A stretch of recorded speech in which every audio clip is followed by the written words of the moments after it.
మామిడి రైతులు ఏదో మీకు ఓటేస్తారు, కులం పైన ఓటేశారు, పార్టీ పైన ఓటేశారు, మేనిఫెస్టోలో మీరు తప్పుడు రిపోర్ట్లు అంతా ఇచ్చారు. మామూలుగా తెల్లారి 8 నుంచి రాత్రి 2:30 గంటల వరకు ఎవరైనా ఓటుకు వస్తారా? 1 నిమిషానికి 3 ఎవరైనా వేస్తారా? కాబట్టి మీరు ఈవీఎంల ద్వారా గెలిచినారు. దౌర్జన్యం ఈ రెడ్ బుక్కుల పరిపాలన మీకు జరుగుతున్నది. తొందరగా ప్రజలు కూడా మేల్కుంటారు. మీ రెడ్ బుక్ పరిపాలన చూసి చెప్తారు. మామిడి రైతులకి నాకు విజ్ఞప్తి ఏమంటే, కులాన్ని చూడొద్దండి, మతాన్ని చూడొద్దండి, ఓటు వేసేసారు, నిజాలు ఒప్పుకోండి. మీకు చంద్రబాబు నాయుడు వచ్చినాక మీకు పోయిన సంవత్సరం ఈ సంవత్సరం మీకు మామిడికాయలకు గిట్టుబాటు ధర వస్తున్నారు.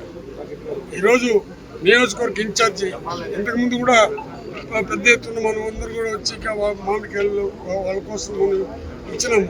జగనన్న ఆదేశాల ప్రకారం అందరూ మామిడి చెట్లకి రైతు బాగుండాలా, రైతు వెన్నుముక దేశానికి జగనన్న పోరాడుతుంటే రైతు వెన్నుముకను పొడిచేసి రైతు వెన్నుముకనికి అదేంది 2 సంవత్సరాలు వెన్నుపోటు పొడిచేసి రైతులు బాగుండాలంటే మీ విజ్ఞతకు వదిలేస్తున్నాము. రైతులు బాగలేదు, రైతులు బాధపడుతున్నారు. రైతులు ఈరోజు రేపు మామిడి చెట్లు కూడా మొత్తం కొట్టే కార్యక్రమాలు చేస్తున్నారు. ఒకరోజు ఫ్యాక్టరీ కాడికి రండి, మీకు సంబంధించిన నాయకులు, మీకు సంబంధించిన తెలుగుదేశంలో ఇంకొక పార్టీ వాళ్ళు కలుసుకొని ఒక్కొక్క ట్రాక్టర్కి ఎంత డబ్బులు తీసుకొని లోపలికి పంపిస్తున్నారో ఒకసారి చూసి నిజాలు నిగ్గు తెలిసేదానికి అచ్చెన్నాయుడిని ప్రతి రైతు గ్రామాలకు రమ్మంటున్నాను.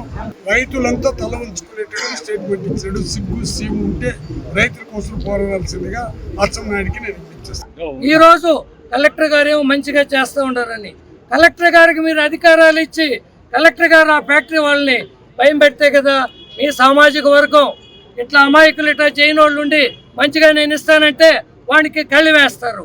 ఫ్యాక్టరీలు కూడా అందరూ అమాయకులని మేము అనలా. దాంట్లో 5-6 మంది రైతు కష్టాలు చూసి ఇచ్చేవాళ్ళు ఉన్నారు.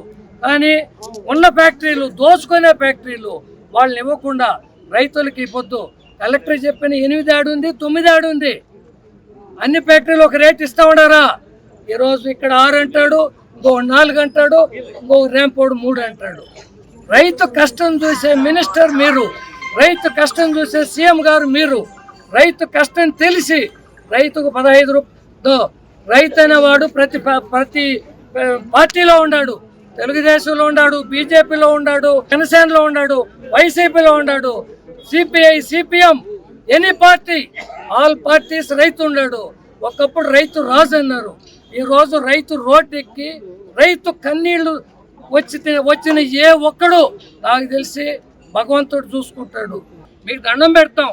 మేము మిమ్మల్ని ప్రభుత్వాన్ని ధిక్కరించలేదు, మేము ఈ ఫ్యాక్టరీలు లూటీ చేయలేదు, మేము రోడ్డు దిగ్భ్రాంతి చేయలేదు, మేము ఏమి చేయకనే మా ఇండ్లలో మమ్మల్ని ఉండలేదు. స్వామి, రైతులను కాపాడండి. రైతుల గోడు వచ్చిన ఏ ఒక్కరు భూమి మీద నిలిచింది లేదు. మామిడి పండు జ్యూసు మనము బయట వెళ్ళి వాడు ఆ ఏసీ చార్జ్ చేస్తాడు. వాళ్ళ బిజినెస్ పెంచుకునేదానికి అంత అమౌంట్ పెట్టి 60 రూపాయలు, 70 రూపాయలు, 80 రూపాయలు తక్కువ ఉండదు ఒక మ్యాంగో జ్యూస్ బాటిల్ తీయాలంటే. అక్కడైతే ఈజీగా ఇచ్చి తాగేస్తారు. కానీ ఒక రైతు పడే కష్టం మీ కంటికి కనబడలేదా అని మేము అడుగుతున్నాం. ఒక రైతు ఒక పండు, మామిడి పండు చేతికి రావాలంటే వాననక ఎండనక ఎంత కష్టపడతారు మీకు దాని గురించి తెలుసా? ఒక పండుకి వాడే మందులు ఖర్చు ఎంత అవుతుందో మీకు తెలుసా? దాన్ని అంత ఫ్రెష్గా ఆర్గానిక్గా తీసుకొని చేసి ఇక్కడ తీసుకొని రావాలంటే ఆ కూలీలకి ఎంత ఇవ్వాలో మీకు తెలుసా? ఏది మీకు తెలీదు. 6 రూపాయలు ఎంత దారుణంగా 6 రూపాయలు ఇచ్చి ఆ రైతులు గోష్ఠ ఎందుకు పెట్టుకుంటున్నారో మేము మిమ్మల్ని అడుగుతున్నాం. అదేవిధంగా మామిడి పండు రైతులకి ఇక్కడ సదుపాయాలు కూడా మేము చూస్తున్నాము. మేము టోకెన్ సిస్టమ్ ద్వారా ఒక్కొక్క ట్రాక్టర్ ముందుకెళ్తుందని చెప్పినారు. కానీ 5 రోజులు 6 రోజులైనా కూడా ట్రాక్టర్స్ అక్కడే ఉన్నాయి. ఎవరి పాటికంటే వాళ్ళు ముందు వెళ్ళొచ్చు, ఎవరైనా వెనకాల వెళ్ళొచ్చు. మిగిలిన మామిడి పండ్లు అట్లే కుళ్ళిపోయి వాళ్ళు లోపలికి వెళ్ళే టైంకి అది పాడైపోయి కిందనే వేసేసి వెళ్ళిపోయే పరిస్థితి కూడా చూస్తున్నాం.